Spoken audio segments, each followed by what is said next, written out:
Well, Noah, how does it feel that the Panthers beat your team 2 years in a row in the finals and are now eligible for the first overall pick? Not great. Not great. Welcome to the Shift Report. We made goalies wear helmets. If a guy's on a breakaway, goalie could just rip his mask off. This just in. Simply because Logan Stanley's gone. We have the Pacific Division that's terrible. Which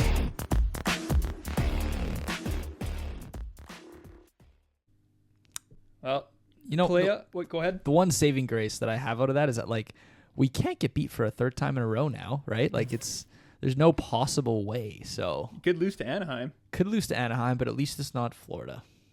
And not LA. And not LA. You're right. Well, it's still a California team though.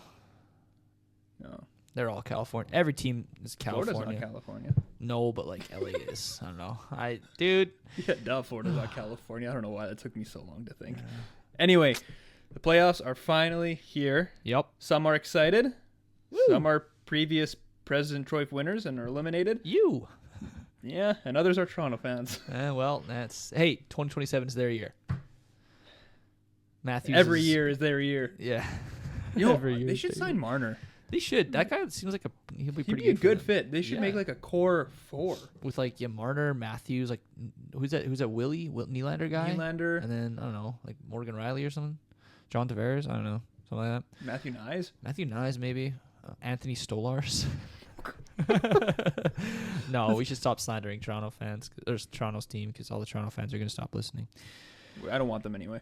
I'm just kidding. I'm kidding. You're the largest market. Gosh. We need you. Yeah, true. Even though this is a Western Canadian hockey podcast. Exactly. That's okay. Actually, our best video is a Vancouver video. That is true. That Vancouver beating Colorado. We had a double whammy. And they both popped off. Yeah, over 100,000 now. So on TikTok and YouTube. By the way, if you want to see awesome hockey clips, stay up to date with everything going on in the NHL, make sure to stay tuned to our shorts on YouTube and our Instagram and TikTok. Yeah. Which are linked in pretty much every single YouTube video we have. And I think on Spotify we have our links up somewhere. But I think the links are up on Spotify. But anyways, yes. If not, we'll get on that. I think let's just get right into it. Let's do a breakdown of round one of the Stanley Cup finals, Stanley Cup playoffs, the 2026 Stanley Cup playoffs. There you go. Let's do it. So I think the way this is going to work, just so that all the viewers and listeners are in on the schedule here. We're going to kind of do a good breakdown of every single playoff series in the East and the West for round one. We're not going to get into any projected round two, like who's going to win what. That'll be later on when that's more confirmed. But for now, we're just, going to focus on round one and every matchup and kind of how that's going to look. Yep, let's kick things off in the East. We'll save the best for last. I agree. That being the only Western team in the playoffs. The only one that's important Western to our pod. Canada. Yeah. Oh, man, Vancouver almost made it. Okay, kicking it off. Atlanta. That took me a second. They didn't need to get that random shot out of nowhere. Sorry, Vancouver. After they lost 6-1 to Edmonton yesterday when they were basically sleepwalking, and then they're probably drinking beers in intermission already. That's true. I think they're checked. I'm pretty sure that's what Jets did as well. Yeah. But all right. Eastern Conference, Atlantic Division, probably the most anticipated playoff series this year, I would argue. Yeah, there's two on my list of I'm the most excited for. This one's probably number one or two. I don't know. But that's Buffalo Sabres versus Boston Bruins. And I've labeled this, is this the birth of a new dynasty? That's a good name. That is a good name. I mean, considering Buffalo broke the I think professional sports wide playoff drought, right? Yeah. They had the longest playoff drought in professional sports. Now it's the New York Jets. Now it's the Jets, yeah. In the NFL. But I mean, what a feel-good story, right? And not even just squeaking into the playoffs. They were looking bad earlier on in the season, and people were talking about, Alex Tuch leaving, Tage Thompson leaving, and then they just completely turned their season around, and they win the Atlantic. That is a good story. 2010. Yeah. Bit of a Cinderella story there. Indeed. And hopefully they can carry it through. Mm-hmm. But, so they finished the year 50, 23, and 9 for 106 points. Unbelievable. Very good. Goal differential, wins. Plus 47, respectable numbers. Points leader was Tage Thompson. I think this is where things I don't know, you had something to say about the goalies Yeah. their save percentage. Why don't we get into that now? So as we Sure. break down each team's goaltending stats. Sure. And then we kind of have that info. Yeah. So I believe the NHL, like the NHL.com writers and Sportsnet both released some articles about save percentage and average save percentage and how that's changed over the years. So this year, the average save percentage is under 900 for the first time in 3 decades. So that means that on average, NHL goalies don't have a 900 save percentage. Yeah.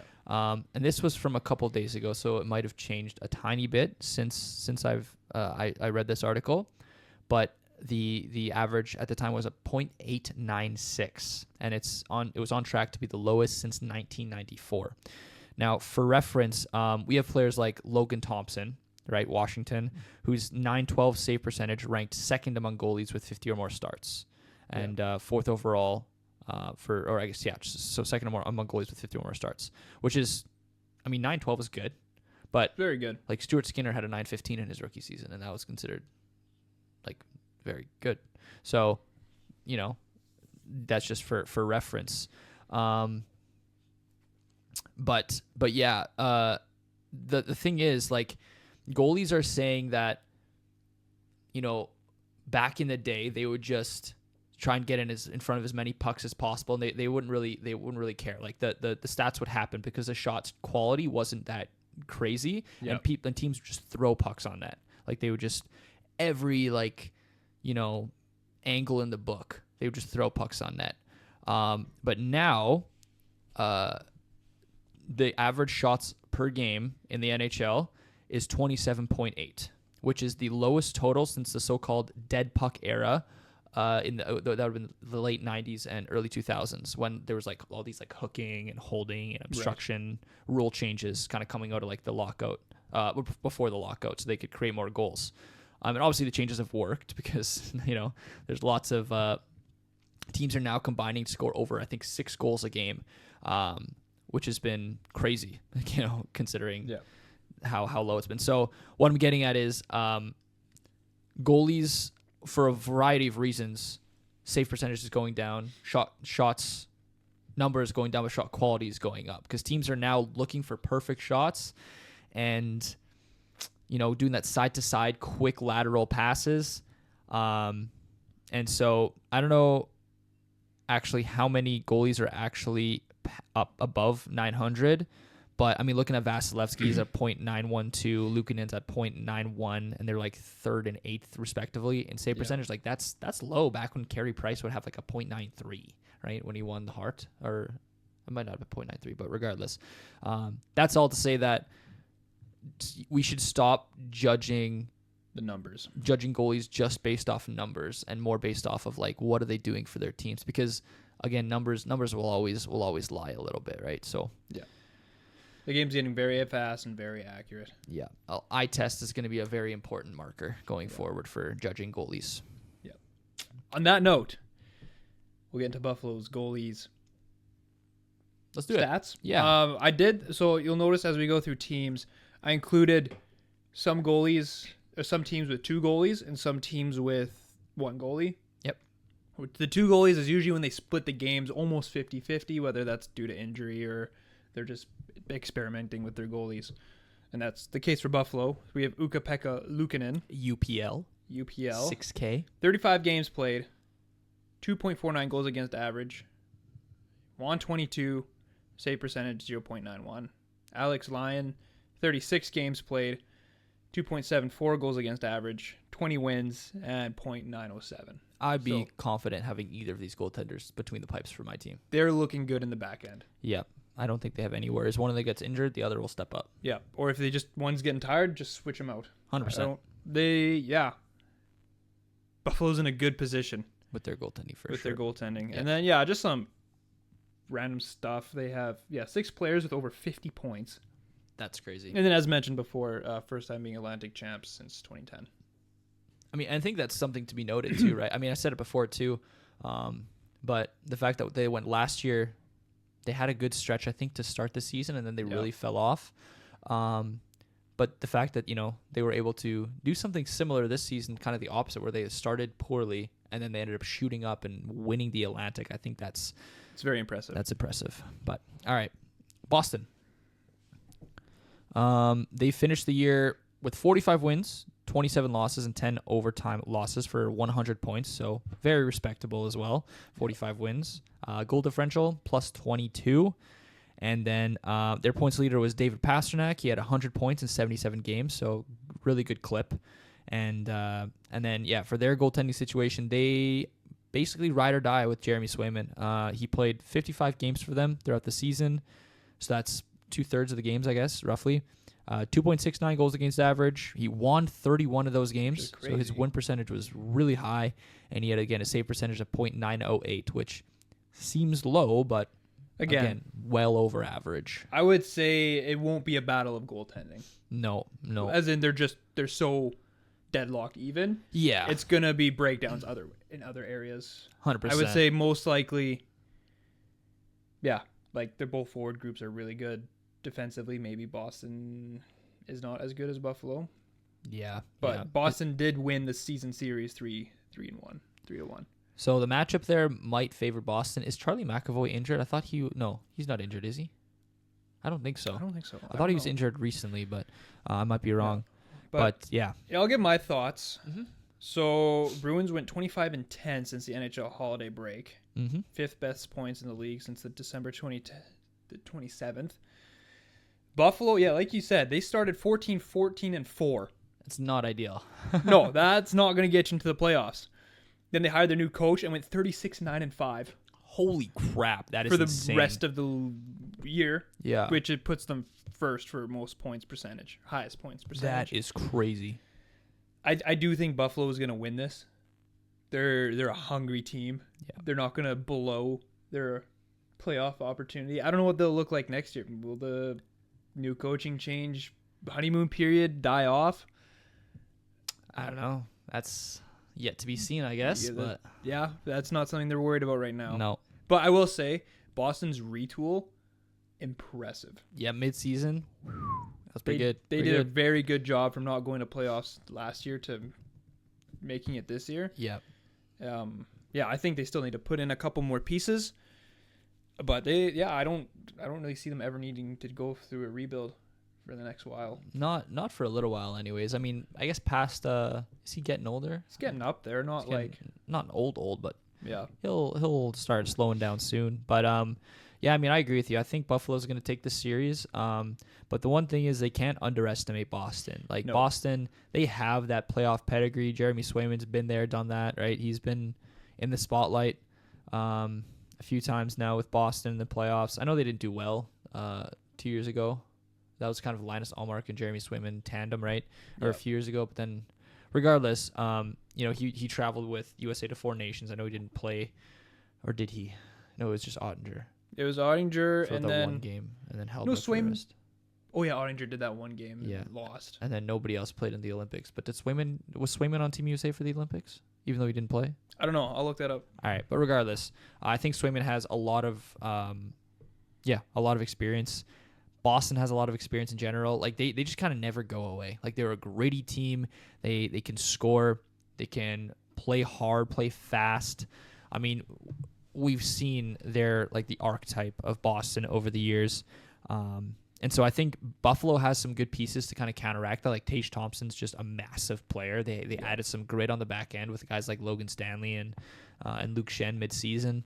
Well, and they have Rasmus Dahlin, who's one of the probably a top 5 defenseman in the league at the moment. To be honest with you, is with just his overall play. So I think it'll be a very tight checking, low scoring series. Yeah. And gritty. It's going to get violent. These two teams are probably on paper a perfect match physicality wise. Yeah. So I agree. I think Buffalo's going to take it in the end, but they just can't underestimate Boston in this. No, it'll be tight. Yeah, because Boston had 100 points. That's top of the Pacific. That's only 6 less than Buffalo. It's only 6 less than Buffalo, and I mean, maybe they got a few gifts from loser points. Actually, they got the same amount of. No, wait, hold on. I'm looking at the wrong record. Loser points, they only have got one more. less. Yeah, so Goal differential, like Boston is a little bit less, but still, both teams are really good. I think that's what I'm trying to get across here. But I think Buffalo, with their youth and kind of just their, like you said, first opportunity in a while, I think they're going to take it and run with it. So prediction for where does this round go to? I'm thinking Buffalo in 6. That's kind of where I was thinking as well. Yeah, it seems. I think it'll go back and forth. I wouldn't be surprised if it goes 7. I would be surprised if it's anything less than 6 though. I think it'll be like Buffalo wins. I think it'll go Buffalo wins 2. Ottawa, Boston will win 2, like at home and then away, and then Buffalo's gonna run away with it. I see the vision. I think Buffalo chokes game 1. Okay. They choke to the pressure game 1, but then they win game 2 at home, win game 3 on the road, and then lose game 4 on the road, win game 5 at home, and then win game 6 on the road. So that's I don't know. I think Boston will have a fighting chance. Jeez. Whoa. Wow. That was I do that all the time when my brain goes too fast. My mouth can't keep up.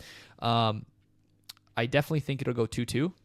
And then at some point it will be 2-2. Yeah, I think one team will take it then at that point. After that, because they'll win game 5 and the other team just won't be able to come back. But it'll be a fun series to watch. Yeah. This will now the next series is going to be, this is probably so Buffalo Boston is really good. This series, I think I'm more excited for. That's to be honest with you. And that is Tampa Bay versus Montreal. It's a 2021 Stanley Cup Final rematch where both teams are in. Well, I shouldn't say that. Tampa Bay is kind of in a similar state to what they were back then. But Montreal is a different beast this season. Oh my gosh! Yeah, I'll get into my thoughts later. So Tampa finished the year 50-26-6 for 109 points. Plus 59 goal differential. Oh my! Very goodness, good. Point leaders: Nikita Kucherov with 130. Can I just say something about Nikita Kucherov right now? Go for it. He has the highest points per game in the NHL this year. I know McDavid has the most points in the league, which I think is notable as an Oilers fan. But I do want it to be known that Kucherov has a 1.71 points per game average over the season because he got injured. That's insane. It's absurd. Yeah. But anyways, continue. Yeah. So Vasilevsky's stats. Really good. 39 wins, goals against average 2.39. That's insane. And a .912 save percentage. There you go. Yeah. They have 4 players with over 70 points and 6 players with over 50 points. I was including that 4, so I actually only had 2 more. But and another interesting stat, Darren Radish insane. Broke the record for goals by defenseman out of nowhere, mind you. Goals by defenseman in Tampa Bay Lightning history. I was looking at stats. I'm like, holy, who is this guy? Yeah. More goals than Evan Bouchard this year by 1, but or by 2 maybe now. But regardless, more goals than Evan Bouchard last time I checked. Not more points, but I mean, the Boosh bomb, it's kind of his thing. What about more giveaways? That I haven't checked yet, but I can. I'll get back to you. He's had a rough cut last couple. He hasn't been great last couple of days, but it's okay. He was in playoffs. He's the most clutch playoff defender in NHL history behind Bobby Orr. So I never want to hear those words out of your mouth again. It's true. You can deny it. It's true. Anyways, continue. All right, Montreal. Want to lead the way? Yeah, I can lead the way here. So, Montreal, they finished the year 48-24-19. Sorry, 48-24-10. So my eyes suck. For 106 points. So they were 3 points back with Tampa Bay. Same amount of points as Buffalo, mind you. Goal differential of plus 27. It's not bad. So I think that just means that games were a little bit closer for them. Tampa Bay had a few where they ran away with it. Points leader, I believe this isn't the first Canadian with over 100 points in Montreal history, I don't think. I don't think so, first in a long time. It's been a little while because Carey Price never had a teammate. Yeah. Actually, technically, Macklin Celebrini is Carey Price's first 100-point teammate. Which is really funny. So those of you who don't know, Carey Price hasn't played an NHL game for years. Since 2021. But his contract was still being paid out by Montreal, except this past season, the offseason, they traded his contract to San Jose. So technically, he's been a part of San Jose's organization all year. And so Macklin Celebrini is the first teammate of Carey Price to hit 100 points. It's comical. I mean, if you think about it, like, what standout? They didn't really have anybody. Yeah, like they had Subban. Yeah, but he's defenseman. He's not hitting 100 points. Like, the last defenseman to hit 100 points was Erik Karlsson, and that was the only time in the last how many years? Like, Bouchard got close this year. He had 93. No, he got like 3 points last game, so that was 95, 96. Oh, wow. So he was close, but impressive. Yeah, but anyways, also notable, Cole Caulfield, 52 goals, something like that. Something like that. Hit the 50-goal plateau. Didn't quite win the Rocket Richard. That was Nate Doggs, but still notable that the Canadiens have a few potent offensive talents along with Slavkovsky as well there. So, but then we go to their goalie. So they've kind of been running a tandem of Dobish and Fowler, but they've been leading on Dobish for a little bit more of the workload. And he has 29 wins, 2.78 goals against average, and his save percentage at .901. So, this series, looking at the goalies, Vasi obviously has the stats on his side, and he has obviously the playoff pedigree, like I was talking about for Swayman, which now that I think about it, is probably not as true for Swayman as it is for Vasi, but Vasi's been there, done that. He has 2 cups under his belt, 2 or 3 now. At least 2, yeah. Vasi 2. Yeah, they 2, lost in the third. That's right.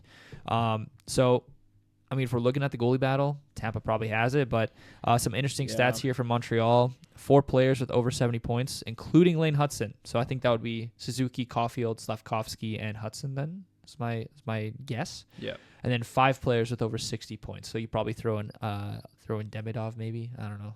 It wasn't Demidov. It wasn't? Okay. No, I can't remember who it was. But all I know is that Canadians are really, really high on Demidov. They really like him. Yeah.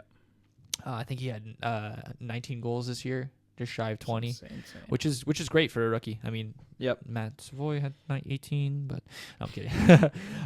That's neither here nor there. So the regular season series tied 2-2. I think this will be a tight one. What are your thoughts here? Yeah, like I don't know. It's fun to throw in the regular season series. To me, it means absolutely nothing. Playoffs is a whole new season, essentially. Whole new ball game. And Tampa Bay is a seasoned playoff team, as they hold the record for the most consecutive playoff appearances, starting from 2017-18 to, this year. Right now. Yeah. And Montreal's a very young team. They're up and coming. Like, they'll be very good in the next couple years. Like, they're already really good, and they'll just get better. But I think just because of the seasoned playoff experience that Tampa has, the goaltending, the offensive juggernaut that they are, I don't think Montreal really has much of a chance. It could be close, like you said. I personally don't see it being, like, at most I'd say Lightning in 6. Fair enough. Yeah, I can see that.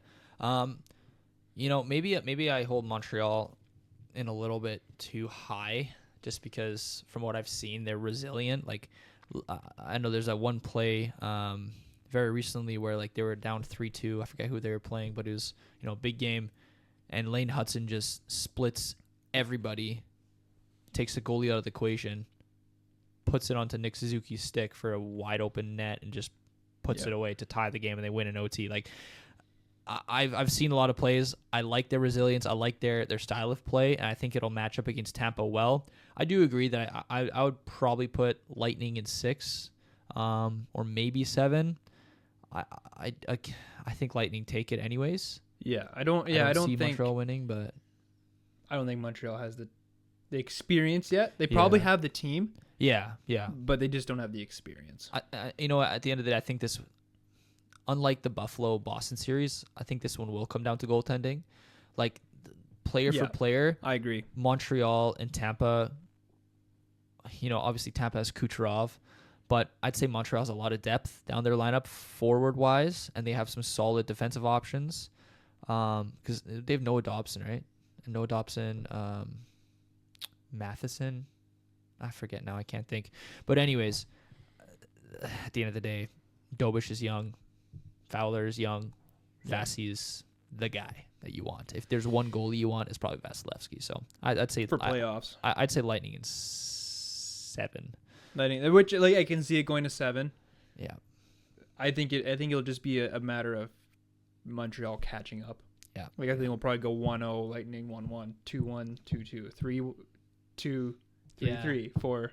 If it does, Like all those Toronto Maple Leafs versus Lightning Yeah. series have always gone. I think it takes the Lightning a little bit to like really get into playoff form. Yeah, I think well- we've seen that over the last couple of years. or it goes the opposite, where it goes Yeah, and then they kind of shoot back. Like I think they'll slowly find their way. You know, win the first game, lose second, win third. They'll find their feet, beat Montreal, and then I think I think it'll be a stutter step. It won't be like Yeah. first team wins 2 Yeah. handsomely. It'll be a and then I shouldn't say when they get to round 2. If they get to round 2, likely in my opinion, then I think they'll be able to kind of explode. But I all right, agree. that's the Atlantic Division, the 2 playoff series. move into the Metro Metro it is. game. I don't know. I find There are this series I'm not very excited for. I don't really. I find them boring teams. And Yeah. maybe that's just a me thing, but Carolina versus Ottawa, I 100% agree with you on that. and I've labeled this one: is the rebuild actually done? Is the rebuild actually done? That's funny. That was Ottawa's GM. Was it 2 years ago saying that the rebuild is done? Yeah, and they yeah, didn't even make the bombed. playoffs. Nope. But starting with the Hurricanes, they finished the year 53, 22, and 2 for 113 points. Goal differential plus 56. Their point leader was Aho with 80 points, which I was surprised that they didn't have a player with a point per game average. That is interesting For for a Western Conference Finals team every year. Right? They do get swept. They haven't won a game in the Eastern Conference. They did last year. Carolina? Yes, they did. No, they got swept. Oh, you're kidding. I guarantee they won one, didn't they? No, they got swept again. Oh my gosh. Man, my memory is shot. But keep on going. Okay. Keep on going. No, I'm curious about this. Oh, okay.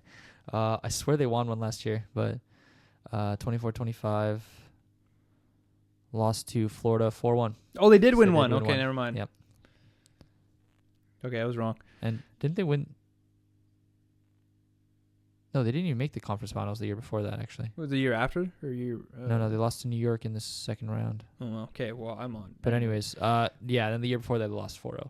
Yeah. Goaltending is interesting. Again, I think that just taking what Noah said, I feel like you can't really judge these numbers per se because I feel like these are both respectable goalies. They ran with Brand. How do you pronounce his last name? Bussey. Brandon Bussey, yeah. Brandon Bussey, 31 wins, 2.47 goals against average, and a .895 save percentage. I feel like And I'll have you know, he has the record for quickest rookie to 20 wins in NHL history. I think he had 20 impressive. wins in his first 23 games. that's or something insane. like that. Yeah, it's absurd. Yeah, But his stats wouldn't show it. It's weird. No. Yeah, and then they still run Freddie Anderson, 16 wins, 3.05 goals against average, and a .874 save percentage, Which I would say is low. Like, I mean, we can look at the stats all we want, but I'd say that's it's pretty not low. it's not bad. I mean, it's Like like 20% below yeah, average, which I guess I don't know. Not 20%. he's a decent backup. He's yeah, I'd say he's a good backup Yeah. at this point in his career, but go on. Yeah, I have noted that they have 12 players with over 30 points, which is really good, but Very they're just deep. an extremely deep team. That's really all you can say about the Hurricanes. Yeah. Yeah, I want me to take it away for Ottawa. do it. All right, so Ottawa finished 44, 27, and 11 for 99 points. Now, I'll have you know that this would have been higher than both Pittsburgh and Philadelphia in the other series. But Oh, my word. regardless, they have a plus 32 goal differential. So this one in terms of points is quite lopsided in Carolina's favor. You know, Carolina's 14 more points. Goal differential is also pretty lopsided. Yeah, But Ottawa's points leader, Tim Stutzla, so over a point per game. That kid is he's good. he's good. He's a good player. I mean, that one play he had a couple weeks ago where he just undressed like half the team and just nasty paramedics We don't on deserve to watch it. him. No. I mean, this is we say Draisaitl's the German Gretzky, but Stutzla's coming for his crown. Then we got Linus Ullmark in net. He's kind of been their ride or die, regardless of what we think is going on in the locker room. 28 wins, 2.73 goals against average, and a .891 save They're percentage. Not even bad numbers. Not bad. Looking at league average stuff, right? A little bit below league average for save percentage. Yeah. Can't tell what it is for goals against average. I don't remember. But for interesting stats, we got 13 players with 30 or more points. So, again, very, very deep. They're not really a top-heavy team. They got guys like Stützle and Brady Tkachuk. Yeah. Sorry. Just had to clean my mouth there for a second for Shabbat. saying that one. But, yeah, Thomas Chabot. Giroux. Drake Batherson in the back end is Yep. really good. But, yeah. Carolina won the season series 2-1-0, so they had 2 wins in regulation, or 2 wins and one overtime, or sorry, 1 regulation loss. There we go, 2-1-0. So, what are your thoughts? Well, I should have done more research because I kind of have to take out the first part, but that's okay. I think there's a lot of pressure on Ottawa. It'd be like to do something in the playoffs. As in, I feel like this kind of decides Allmark's future. This kind of decides Kachuk's future. Looking past him as a person, just as your asset in hockey, Yeah. you do want him on your team. Yeah, he's a good player. You obviously don't want to end up, you end up getting swept for some reason. You don't want to lose those guys. And not like they're getting like old, but like I think they're getting impatient. Yeah, I could see that for sure. But yeah, they have a couple, like, again, Carolina's way more experience. Ottawa has 1 year of experience with their new team. And even then, they won 1 game in the playoffs last year? Something like that. Oh, no, they played the Leafs. Yeah, they won 1 or 2, but regardless, Yeah. not important. But yeah, since March, Ottawa's 15-5-3 with a Really good. .717 points percentage, which is tied for 3rd in the league. And Carolina was 6th since that time. Yeah, really, really good. So it could be a closer series than we think. But yeah, they're facing Bussy, who went 31-6-2 with 2 shutouts. I mean, even with the stats not popping off the page, you can't argue with a record like that. No, you can't. And like I feel like that's where, like, yeah, you can look at the save percentages, you can look at the goals against average. At the end of the day, the wins is what matters. That's what gets you points. The stats don't get you points. It's how the team plays in front of you too, right? Like there are Yeah. so many good goalies out there that they might step between the pipes and the team plays completely differently because there's Yeah. maybe there's less lack of confidence or overconfidence. Exactly, and that's it. Yeah. It could be a closer series than we think. I don't really see Ottawa doing much. I feel like their ceiling is 2 wins. Yeah, that's fair. I mean, I would agree with that ceiling. I think, like you said, this is not new territory, but relatively new territory for Ottawa. And this one, Allmark's kind of been there with Boston, but realistically, he lost round 1 with the best regular season team in history at that point, right? It's got to shake your confidence. So I don't know if I fully have confidence in Allmark's ability to carry Ottawa past the juggernaut that is Carolina. No. So I don't see Ottawa having a chance in this series. And quite honestly, yes, it's important to look at form going into the playoffs, and Ottawa has been phenomenal in the last 20 games, or last 23 games. They have, tied for 3rd in the league in points percentage, but Carolina's just so good. Like, They're just a good playoff team. There's a good playoff team, and I think all the pressure is on Ottawa because, like you were saying, the whole the rebuild is over comments and all the pressure that the fan base kind of put on Linus Ullmark and the rest of the team throughout the season with all those controversies and trying to dig into like the beef between the players. Like even Mark Spector, I think I brought this up on an earlier podcast, but Mark Spector, who's a reporter, does a lot of reporting for the Oilers, but he was on a podcast he got interviewed recently and kind of talked about the culture in Edmonton and called it back to Ottawa and basically said that, when a new guy arrives in Edmonton, McDavid and Draisaitl and a bunch of the other guys within an hour are calling him or texting him, welcoming to the team. And then McDavid's wife messages his wife and kind of gets her situated into the wife group. Yeah.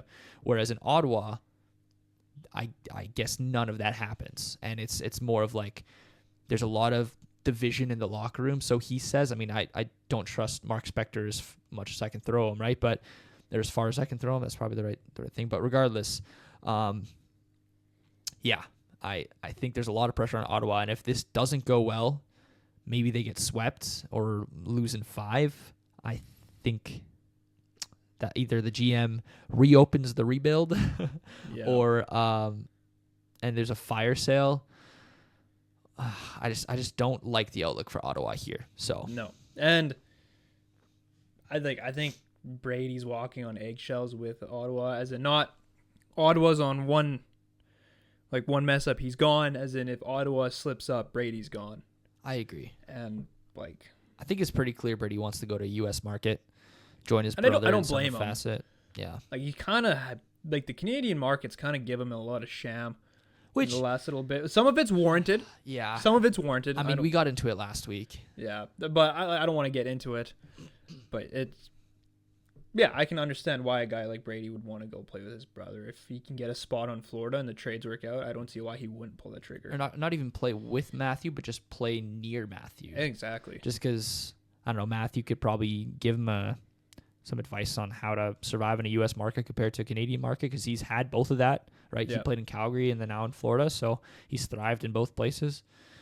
Yeah, and he's all but respect to say for Calgary. Like, yeah, I think it was just a matter of I just need to go our separate ways, which is fair. I mean, he was phenomenal there too. It comes down to that. Yeah, but that's all right. I think that's about as much as we need to talk about the Ottawa series. That was way more than I thought we were going to get into. So can I just say something about this Pittsburgh-Philadelphia series before we get started? So you say the Battle of PA, I say the Battle of Mid. It's just the 7th and the 8th seed in the East. So I don't know how we got that in round 1, but you know what? Yeah. This is probably the most underwhelming series, but I think this is going to be the most entertaining series. This is one these teams are fighting for nothing. They literally they're round 2 they are shelled. It doesn't matter who they're playing, they're out. They are done. Like Crosby can only do so much. Zegers can only do so much. This is going to be just use it as a whatever. For Flyers, use it as an experience building. Like, you're in the playoffs, you're playing for literally nothing. Yep. You're not winning a cup. It's just not gonna happen, dude. Go beat up the Penguins and vice versa. Penguins, it's like whatever, one of the last series Crosby will be part of, and it's the Battle of PA. Like, well, that's awesome. Like, man, and just looking at these goaltenders, maybe we should get into I'll get into it. Okay, Penguins. They finished the season 41, 25, and 16 for 98 points. So they had, just for reference, they had the same amount of wins as they did losses. But fabulous. Plus 25. They really thrived off those loser points, eh? Yep. Which team didn't? Lots, actually.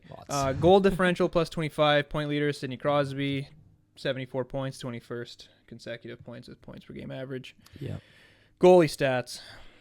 This is interesting. Some phenomenal goalies out on Pittsburgh's. They have a lineup. This is like getting into Tampa Bay Lightning territory. Like back-to-back finals territory. Like, if they're not in the finals this year because of goaltending, I don't know what went wrong. Like Stuart Skinner, man, he's carried Edmonton to the finals 2 years in a row, right? He's the reason. He's the reason. If he does for a third, that's just ridiculous. It won't happen. He loses a third time. Yeah. Honestly, I couldn't cheer for him if he gets to the finals. I couldn't. No. I just couldn't. So, yeah, Stuart Skinner, 23 wins. This is split between Edmonton and Pittsburgh. Yeah. Probably 50-50, I'd say. Probably 2.92 goals against average, which actually isn't like awful. It's high, but not awful. Yeah, not and bad. A .88 save percentage, and then they also run a Shelovs, who is with 19 wins, a .307, which is not great. Goals against average and a .88. All things considered, very similar between the two of them. Like they have a 1A, 1B in Pittsburgh. Yeah, like you throw in one, you're not going to get more than the other. No, and you're not going to get less than the other. Well, actually, you know. Well, the thing I just want to say the thing about Stuart Skinner being an Oilers fan, and having witnessed and been a part of the Stuart Skinner experience for so long, this guy is polarizing. He either has really, really good games, and he'll have good stretches where he'll have a shutout and then a one goal against, with a .940 save percentage over a course of 5 games. But then he'll have stretches like he did this year with both Oilers and Pittsburgh, where he has like a .84 in like average in 5 consecutive games. Like it's so polarizing. And we even saw it in the playoffs last year too, because Calvin Pickard had to come in and save his booty. But yeah, I think that's why they have Artur Shelovs, who has also playoff experience. So. I don't think Oilers lost in the finals because of Skinner. No, definitely not the 2024 series, anyways. Last year, well, debatable, but yeah, I guess I'm more thinking 2024. But they didn't win because of goaltending either. No, definitely like they not. lost because of goaltending because of Bobrovsky. Yes, but not because of their own goalie. Yeah, I'd agree. So yeah, and they have lots of depth in Pittsburgh. 14 players with over 30 points. Yeah, I agree. That's a pretty good lineup. So they have a good team, but it's just this is a bottom of a barrel matchup. Those are the fun ones. Yeah. So all right, well we got the I was gonna say Pittsburgh Flyers, Philadelphia Flyers. 43, 27, and 12 record. So more wins than Pittsburgh. But still same amount of points, and they don't have home ice advantage. So interesting there. Goal differential's +2. Mid. We got Travis Konechny with 68 points. That's their point leader. Mid. And then goalie stats, Dan Vladar. Hey, you know what? They're not bad. No, he's got some good stats. 29 wins. Fire, actually. 2.42 goals against average. A .906 save percentage. I mean, hey, I'd take that. Really, they only had one guy who played all 82 games. That's Noah Cates, I believe. Is he a rookie? I have no idea. I want to say he's a rookie back. He might not be. Never even heard of him until today. I want to say he was supposed to play on Team Canada for the juniors, but he didn't because they wanted to keep him. But maybe my ball knowledge doesn't go that deep. Anyways, 2-2 season series. 2 season series tied 2-2. There we go. That's what I was trying to get out. Nice. So relatively even across the board, to be honest with you, except for the fact that they're both mid. Just such a mid series. It's literally the battle of mid. Yeah. An interesting stat: the Penguins have not won a playoff series in 8 rounds versus the Flyers. Ooh. History's not on their side. History's not on their side. But does it repeat itself? However, Crosby has the most goals, or the team that he scored the most goals has been against the Flyers. Yeah, he has more goals against the Flyers than any other team, believe it or not. Yep. I think, Flyers definitely have the edge on goaltending, but I think Penguins have just more depth and star power. It's just going to not bulldoze, but like it'll push them, like it'll go to a game 7. Yeah. I mean, I don't know if we have to spend too much time talking about it. I agree with you. I think this series is going to be close for the wrong reasons. And I think it'll go 6 or 7. But I don't know. This is such a weird playoff series. Yeah, this is really weird. But it should be a fun one though, like you said. It'll be fun. Could go back and forth. Seeing Crosby in the playoffs again for what might be the last time. Cherish it, Yeah, exactly. Like it's just whatever. Just a fun series. Just fun. All right. Now we got the Western Conference. I think we're starting with the Central Division. Is that right? Central Division. This is what up until I just want to preface this real quick. Sorry, I didn't mean to jump in here, but what could have been literally any matchup or out of 3. Like it could have been Colorado LA, Colorado Anaheim, or Colorado Edmonton up until all the games had finished yesterday. And this is we're filming this on Friday, right after the day after all the games finished. So it had to be Colorado LA. So I've labeled this, can we break the President's Trophy's curse? I don't know. We'll see. We'll find out. But Colorado, 50 finished the season 55, 16, and 11 for 121 points. Really underwhelming season. Yeah, like the Jets can do that. Mid. No, I'm kidding. First in the league. Goal differential of a +99. Point leader, Nate Dogg with 127 points. Solid. Goal stats, they have 2 solid goalies. With Scott Wedgwood, 31 wins, goal against average of 2.02, and a save percentage of .921. Vezina candidate. Yeah. And then Blackwood with 23 wins, 2.51 goals against average, and a .904 save percentage. And then, they have 12 players with over 30 points. Yeah. I mean, just looking at those numbers, they're crazy. I mean, we all knew that Colorado was going to win the President's Trophy for the past half a season, probably. So, No surprise there. It But did look close. Dallas almost did catch up. they started catching up. That's for sure. But I mean, Colorado's built such a lead. Like they had that really bad stretch midseason when, funnily enough, Gabriel Landeskog was out. He might be their X factor. Maybe we should have an X factors for each team.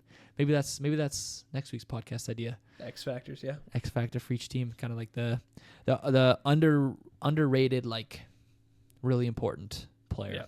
But looking at the LA Kings, they finished the season 35. Holy moly. They had 47 losses. 47, 35, 27, and 20 for 90 points. They set the NHL record by 2 for overtime losses. So they had more overtime losses than Colorado had. I forget what stat that was. I don't even know. It's a crazy stat. They had more overtime losses than Colorado had regular season losses. But yeah, and their goal differential shows it. They were a minus 22. How did they get into the playoffs, dude? Like, point leaders are Artemi Panarin, who, mind you, joined halfway through the season, and then Adrian Kempe, who is the bane of my existence. I hate that guy as an Oilers fan. But 84 points for Artemi Panarin, 73 points for Adrian Kempe. I just can't believe they only had 35 regulation wins. Or no, 35 wins in total. That is absurd. I didn't realize they had over. Like, if you're including OT losses, they're way below 500. Yeah, considerably below. That's crazy. And keep in mind, 3-on-3 overtime won't be a thing, but they only won 35 games, which means that max they could have won is 35 games 5-on-5. Or and they definitely didn't. This is going to be such a quick series. So goalie stats, Darcy Kemper, 19 wins, 2.78 goals against average, and a .891 save percentage, which is worse than both of Colorado's goalies. Although, let's be fair. It's not bad. It's not all on the goalies in that case. I think it's also on the team. Like, judging by these numbers, it is not on Kemper. Colorado is just significantly better in every way. LA is not. Kemper has to do a lot more work. So interesting stat for for LA. They have 2 players over 70 points. Nathan MacKinnon almost has 2 times 70 points by himself. He's 13 points behind. So, but no, obviously Artemi Panarin and Adrian Kempe are kind of going to be their 2 go-to guys if we're looking at it that way. Looking at the regular season series, LA won. No, I'm just kidding. Colorado won 3-0. Obviously, that's wasn't even close. Even close games. It's a blowout. Like LA, I saw a meme where it's like, oh yeah, we don't have to play Edmonton for the 5th time in a row, and then it's just Colorado, just done. I don't know who I'd rather. I think I'd rather play Edmonton to give me a little bit more of a chance. Yeah, I mean, I would if I'm LA, both of them I would hate to play. Absolutely, I wouldn't want to play any of them. Colorado's President's Trophy winner, but like, I feel like this is different with the President's Trophy. It's like, no, it's just Colorado. It's Colorado. Yeah, I mean, we said that about Boston. We did say that about Boston. That's true, but this one feels different. I don't know. I'm getting 2022 vibes. Yeah, I know. It's like these guys are gonna blow through every season, every round that they're in, and then not even look back. I'm totally with you on that. Well, I shouldn't say totally with you. I'm very much with you on that for round 1 and 2. But anyways, no, I know. Well, it's okay. Like I say, but no, okay. I agree with you. I think this is different. The President's Trophy curse is just not a thing right now. No, and I hate to bring it back because this might be a sore spot, but when Colorado, it's like reminds me when Colorado played the Jets, right? And Jets were way better than this LA team is right now. Yeah. And it just wasn't even close. Like the Jets won game 1, right? It was like 7-6 or something. Yeah, goalies did not show up. But then game 2, 3, 4, 5, just Colorado all day. And I think that's how it's going to go for LA, but I don't think they're going to get that Colorado didn't even look back. Yeah, like Nathan MacKinnon is going to have 30 points. No, okay. He's going to have, if this game goes 5 games, he's going to probably have at least 12 See, points. I have it going 5 because I think Colorado is going to have 1 stinker. I also have it going 5 for that, just for the record. But I think round 2, yeah. Anyway, thoughts? This is a good farewell for Kopitar. You're playing as many games as you can with your team. But like we said, at the 40 game mark, Colorado was 30.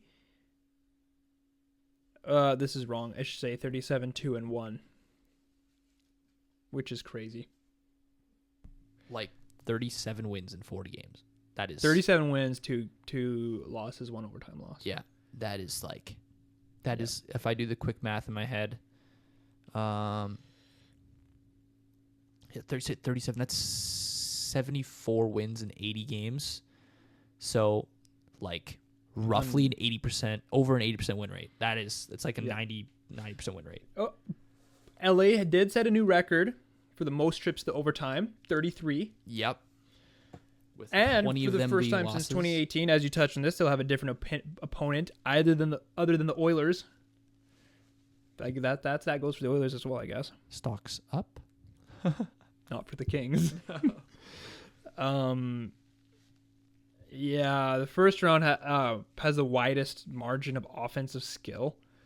Colorado has a 3.63 goals per game, which is first in the NHL. LA is a 2.68 goals per game, which is fourth worst in the NHL. Which I think just explains why this is going to be a wash. It's just like, if there's any series that I would like bet my house on, I'm not going to, but that I would, it's that this series and that Colorado is going to steamroll LA. Yep. It just doesn't seem like it's possible. Only area where they match is that Colorado is one of the top teams in goals against. As in they let in the most goals? Which is really? But they must have just scored that much. I found that stat on Daily Faceoff. But like looking at their goalies, how is that possible? Like with the stats their goalies have. I found that on Daily Faceoff. Huh. I mean, maybe because they said top in goals against, that means they let in the least amount. Oh, maybe. Which makes sense. Yes, that makes more sense. Yeah. Sorry. No, But LA was 7th. Yeah, that makes sense because LA plays the 1-3-1 garbage defensive style. They never. Yeah. But they just don't score. Colorado in 5. I don't know. What are your Colorado thoughts? There's really not much to say, and like, this is just gonna be a steamroll. Yeah, I mean, I agree with you. I don't really have much to add here. I think it's just, Nathan McKinnon is. I'd say Colorado has 3 players that would be better, hands down, than any LA player. Like McKinnon, Makar, Natchez. You could probably make an argument for, I don't know, a few other players like Dwayne DeBrock Nelson. That guy looks like he should be in a coffin. Like, no offense, Yeah, but like he's so fantastic. old. Yeah, I saw great, pictures of though. his rookie season. He's just old. I mean, LA's best player is Artemi Panarin, who's 35. Like, yeah. So I don't know. I'm sorry, LA. I think you might be going through a rebuild soon. Yeah, and I think that'll be soon. Like, my guess is next year. Like 5. Like Panarin's, he's gonna be 36. 5 first round exits in a row does not look good. All right, No. But I think the next series, the other Central Division series, which realistically could be a Western Conference Final series in any other, like literally ever. Like this is, but it's labeled a Western Conference Round 1 matchup. Yeah, Western Conference Finals Round 1 matchup. Yeah, correct. I even had it there. But anyways, let's hear it for Dallas. Dallas finished the season 50-20-12 for 112 points. Goal differential plus 53. Point leader, I honestly thought it was going to be,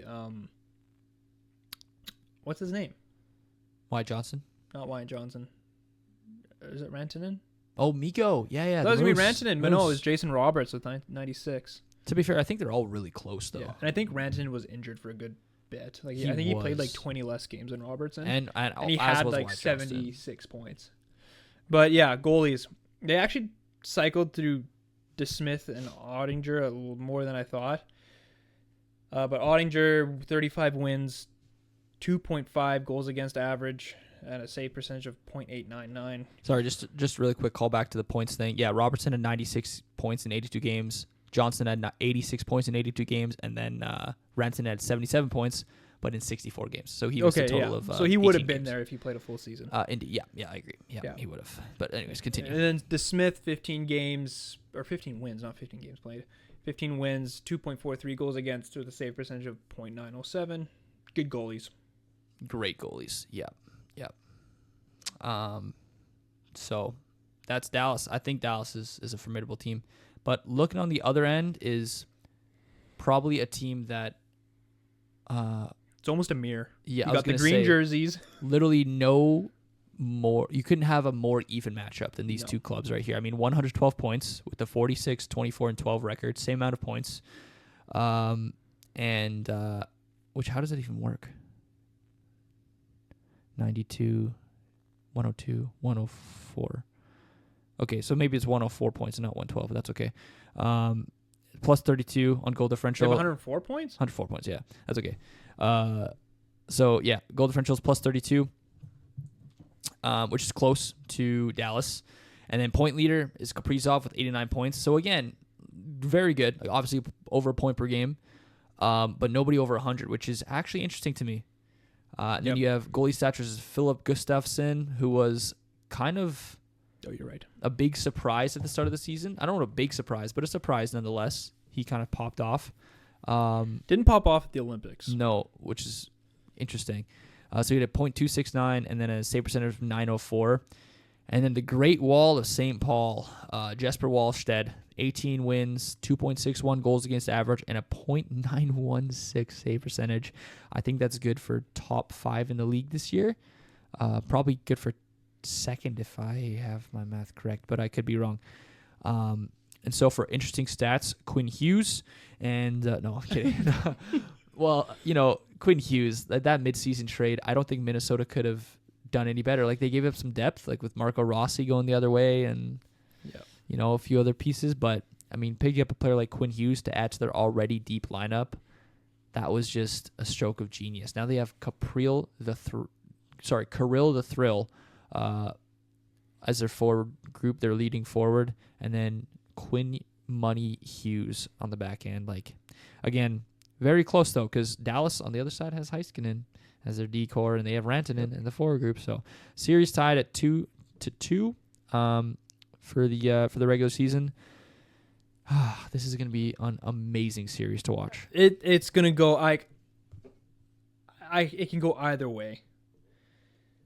Despite the numbers, I think Dallas actually has better goaltending. Despite the numbers. Yeah. It's so even. I'd be shocked if it doesn't go to Game 7. I agree with you. Maybe I just want to say one thing about the goalies. I agree with you. I think, looking at the history of these goalies, Dallas does have the better pedigree. I think their goaltending has like a bit of a better track record, or maybe not a better track record, but they just have more experience, right? Like Gustafsson and Wallstedt, I think are both Wallstedt is 24 years old, and Gustafsson I want to say isn't older than 26.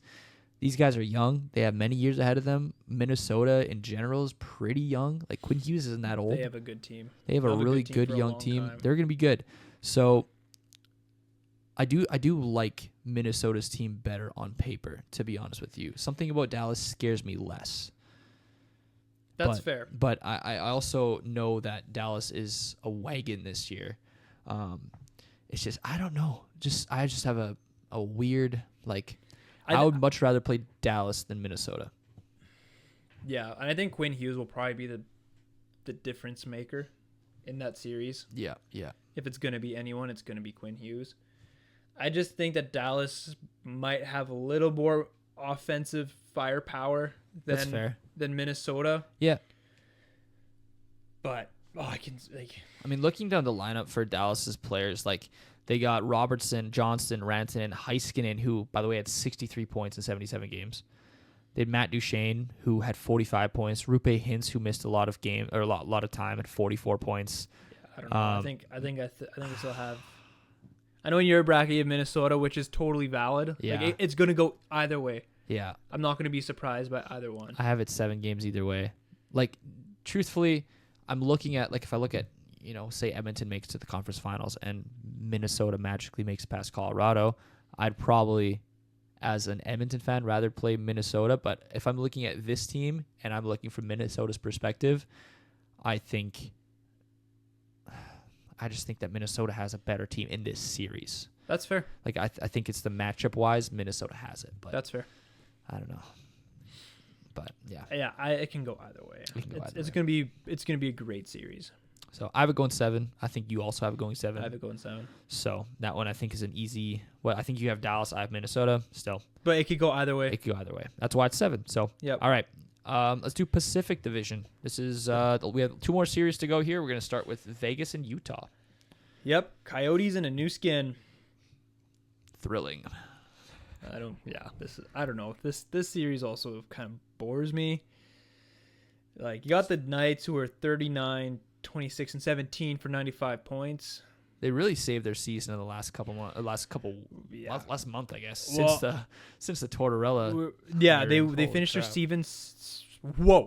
Finished their season 7-0-1. Which is, I mean, we were kind of saying Tortorella wouldn't change much, but boy, did he change something. Oh, it takes a big man to admit when he's wrong. Although, just before we get into it, there is that whole thing about,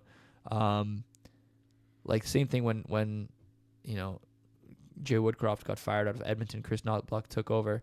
It's like teams usually get a boost right after a coach is fired, and they kind of play well for a little bit, but then I do think off. that will follow it into the playoffs. I just don't know if will it hold in the setting to the next season. I don't know how long it'll last with that lack of really strong mesh with like John Tortorella's systems, right? So we'll see. Yeah, we'll find out. Anyway, plus 15 goal differential, not great. Point leader Jack Eichel with 90 points. Goalies, they cycled through a lot of goalies. Akira Schmidt was their number one with, well, I say number one very loosely. Yeah. Wins 16, 2.59 goals against, 0.893 save percentage. Then they went Aiden Hill, 10 wins, 3.04 goals against average, 0.871 save percentage. Not great. Carter, no hotel heart.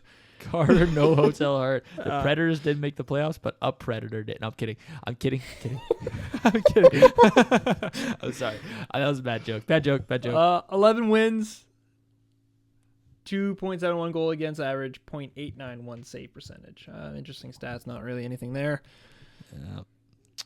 That's kind of it. I mean, I hate Vegas, so. I have nothing to say about Vegas. Let's go to Utah. All right, Utah Mammoth. They finished the season 43, 33, and 6 for 92 points. Again, respectable. They would they have had more points than Anaheim?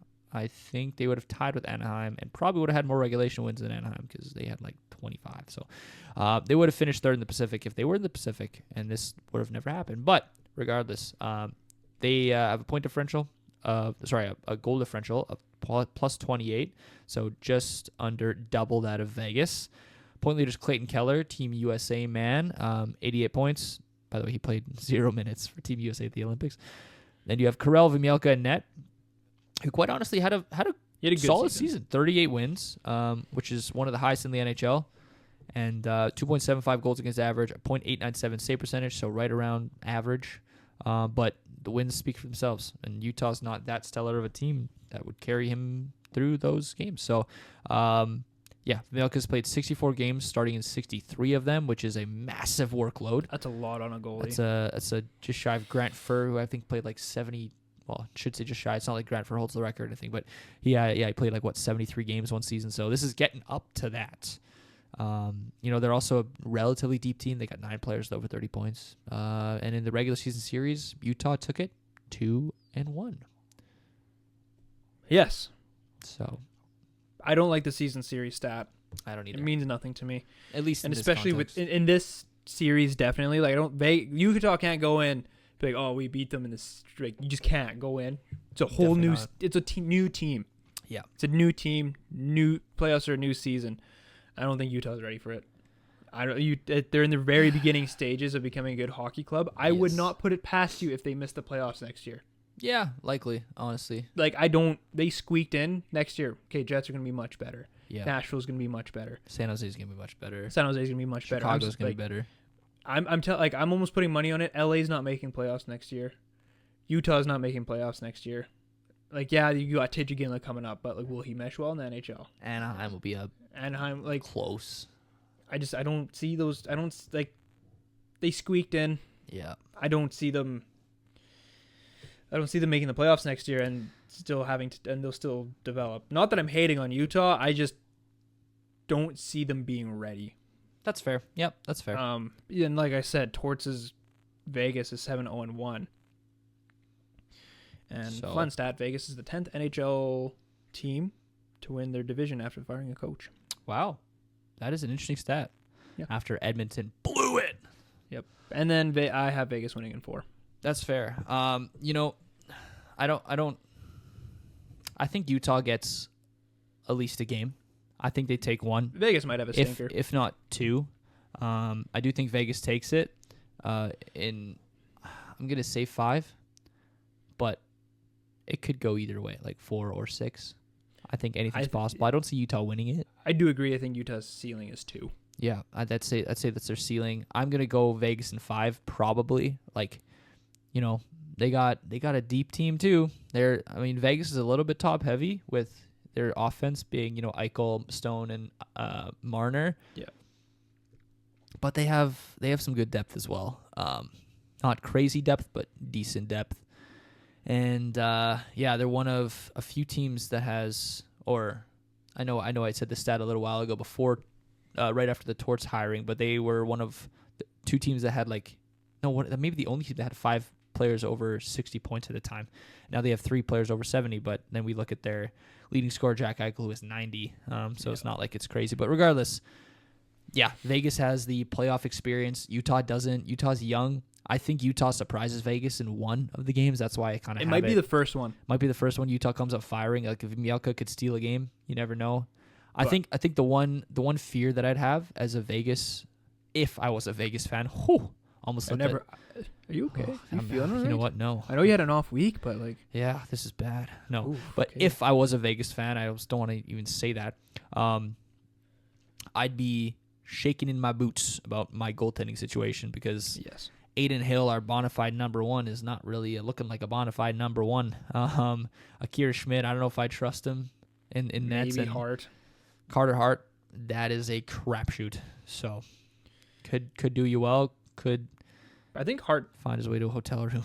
Hart and Hill do have playoff experience though. Hart does.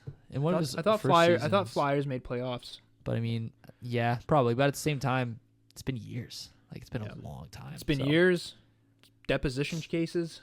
Deposition cases. Sexual assault cases. Same, Anyways, maybe we should get off this topic. It's just it's wild. Okay.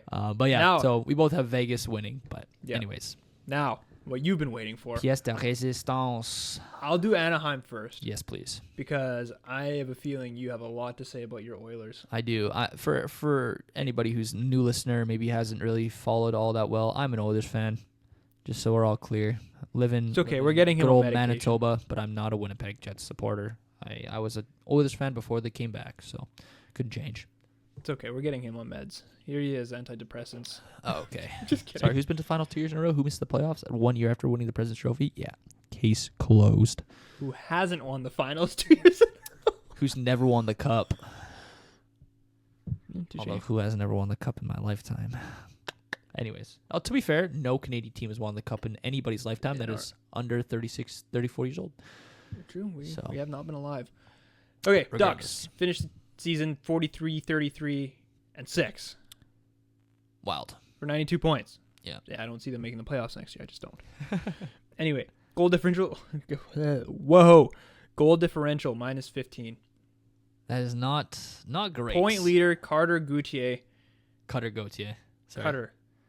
Cutter Gauthier with 69 points. Also, can I just say something about the record real quick? I know I've been jumping in a little bit here and there. So we said they have 43 wins, right? Which is quite a lot. They only have 26 regulation wins, which is if I go to the divisions in the NHL. Actually, I'll go to the league because that's fun. That's a fun thing to look at. Regulation wins. Anaheim is 1, 2, 3, 4, 5, 6, 7th last in the league in regulation wins. So they have a lot of overtime wins and shootout wins. Keep in mind, it is 5-on-5 overtime, and there's no shootouts. And that's why I say, I think Anaheim and the Jets are going to come back next year stronger. Yeah. So just so again, they've less regulation wins than Calgary, San Jose, Winnipeg, Nashville. They have the same amount as Seattle, one more than New York Rangers. Rough. Very rough. But are Canucks last? Canucks are last. Funny thing is, LA is third last. They have the same amount as Chicago. So this is going to be a real quick series because they can't win 5-on-5. Vancouver, to be fair, has 15 regulation wins and second last is 22. But LA and Anaheim.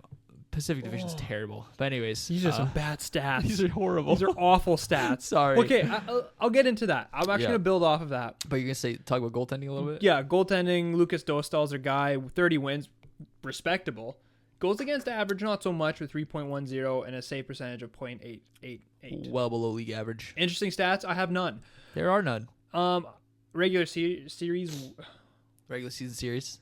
Yeah. I always mess that up too. Oilers won 3-1. So I'll give my thoughts. Yep. They're quick and breezy. Yep. I'm not saying the Oilers should get complacent, but I would say if Draisaitl's only 99%, don't even play him. I have some information about that. Okay. But I'll share in a bit. Okay. I don't. You know more than I do. Okay. I'm going based off what I've read.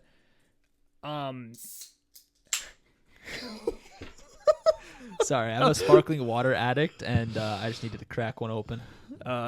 It's not. I'm not actually an addict. Yeah. Don't even play Draisaitl until he's 110%. Get him as healthy as they can for round 2. I'm not saying get complacent, but I'm most likely Oilers will be fine without him. And yeah, this is just a learning moment for the Ducks. They won't win. All right. That's all I have to say. Can I cook? I'm gonna give them hell. I'm gonna go crazy. All right. So Oilers finished the season 41-30-11. They actually sucked in overtime this year. Like they sucked in. I shouldn't say overtime. They didn't win a single shootout, and they actually had a losing record in overtime, which is surprising given they have Draisaitl, McDavid, and Bouchard. Which is weird. Which is like literally the dream combo in the NHL. Probably the only thing you want to do is probably switch out Draisaitl for McKinnon, and then you'd be golden. But anyways, yeah, their goal differential of +13, so not crazy. But keep in mind, in games where McDavid didn't get a point, the Oilers were 0-12-2. Hart Trophy, anybody? Just putting that out there. Anyways, McDavid had Art Ross season, the 7th of his career or 6th of his career, 138 points. And this is where the Oilers often get like chastised and kind of hated on, one of the two areas anyways, and that's goaltending. So the Oilers' number one goaltender, who Chris Knoblauch came out and named, is Connor Ingram, who has 16 wins, 2.6 goals against average, and a .899 save percentage. So above league average, and his goals against average only 2.6. So genuinely decent. Not bad. Not bad. Obviously, no Scott Wedgwood. And then you have Tristan Jarry. Tristan Jarry, 18 wins, which, again, split between Pittsburgh and Edmonton. He had a really good start to his Edmonton career, and then he had a shutout at one point, and so kind of hot and cold. Recently, he hasn't been too bad, but he had a really, really bad stretch in the middle. So his goals against average is 3.32, save percentage of .882. Again, nothing. It's just not good. Not good straight up, but better than some, like better than Aiden Hill, which is wild. So interesting stats, 3 players over 90 points, one of them being a defenseman. Which is impressive. I think this is the most points by a defenseman since Erik Karlsson broke 100. So about Draisaitl, he today, Friday, April 17th, skated on line 2 for the Oilers in practice wearing a white full contact jersey. So they wouldn't, if he wasn't going to play game 1, they wouldn't mess up their systems just to give him a test run on the ice. No. So he is, I will say, with 90% certainty playing game 1. Now, the unfortunate part is Jason Dickinson, one of the 2 players that they picked up in the Chicago Blackhawks trade, who significantly changed their bottom 6 by giving them an actual third line with identity with Nugent Hopkins, Jason Dickinson, and Jack Roslovic, a shutdown third line with a one-shot scorer in Jack Roslovic. He hasn't been on the ice. He hasn't skated, which is very concerning because he's been, Chicago had the number 1 penalty kill in the league, funnily enough, before Jason Dickinson and Connor Murphy got traded to the Oilers. And they were both the first PK penalty killers over the board for that penalty kill. So the Oilers basically got 2 of the best penalty killers in the league. One of them is not going to be there. Okay, so I kind of went on a tangent there, but what I'm getting at is they're going to have Draisaitl. Hyman's back. Savoy got a hat trick yesterday. He's hot going into the playoffs. So they're going to kill the Ducks. So I think they're going to kill the Ducks. But you can't underestimate them because the Ducks are sneaky Okay. Sneaky. Okay. Lucas Dostal can steal a game, although, to be fair, Yeah. McDavid really has his number. But, yeah, I think I don't Oilers in playoff mode, they go crazy. I don't know. I have Oilers in 5. Like, they'll probably have one stinker. I have Oilers in 6 just because I don't want to be too I'm overconfident. more confident in your team than you are. That's usually how it goes, though. That is usually how it goes. Like, I was gonna say one more thing. Now I'm blanking. The Oilers, and maybe this is. I don't want this to go on for too long because again, I could talk about the Oilers all day long.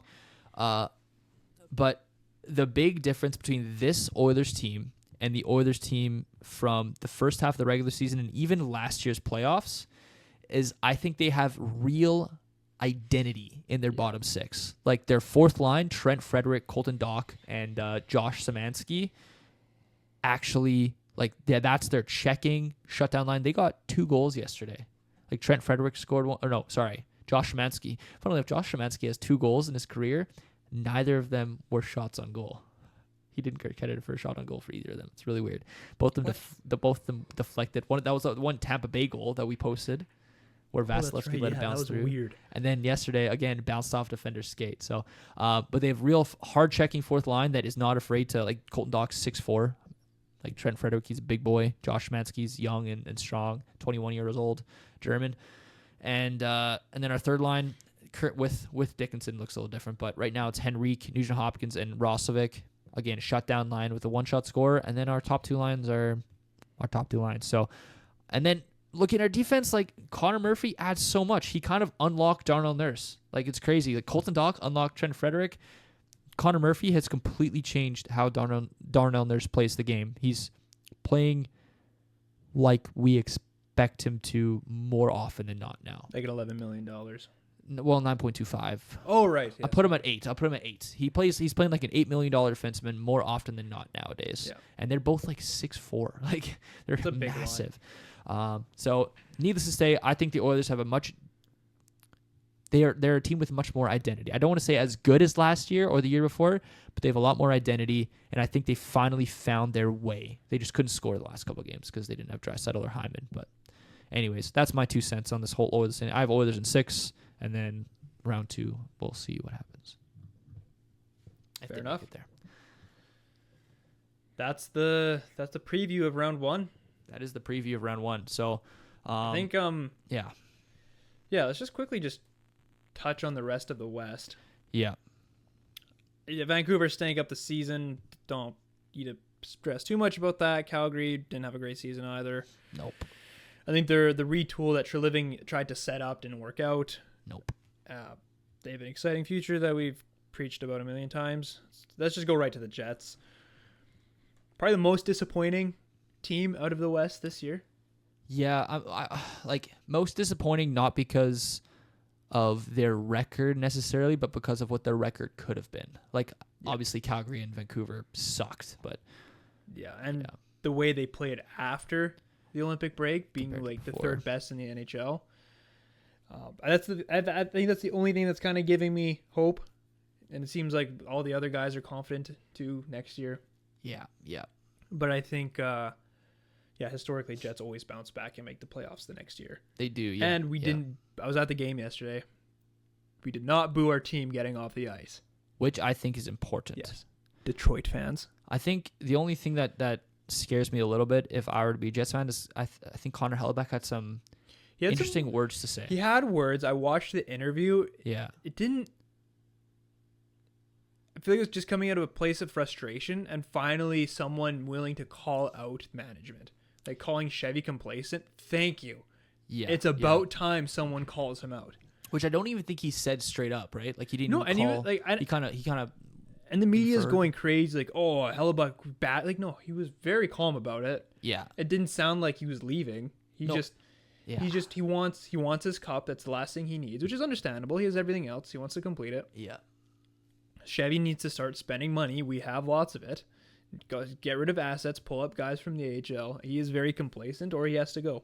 Yeah, and speaking on Hellebuck, I'd say the only way he leaves is if it's to chase a ring.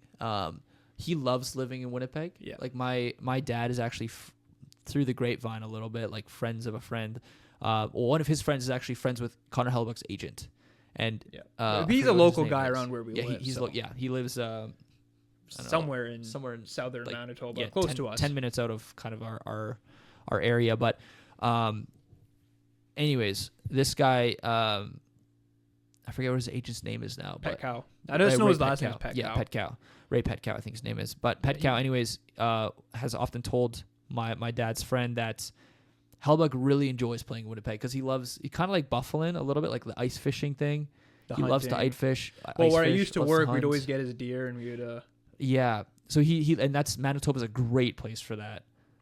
Like you can go... And he's close to home, too. He's close to home. Like he's not that far out of... Where is he from in USA? I think it's I think it's Michigan. I was gonna guess Michigan. I think both him and Casey are from Michigan. Which is really crazy. That's crazy actually.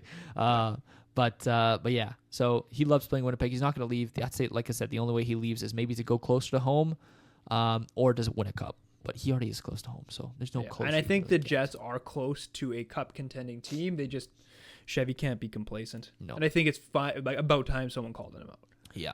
So I actually really appreciated his interview. As a Jets fan, I thought it was really well done.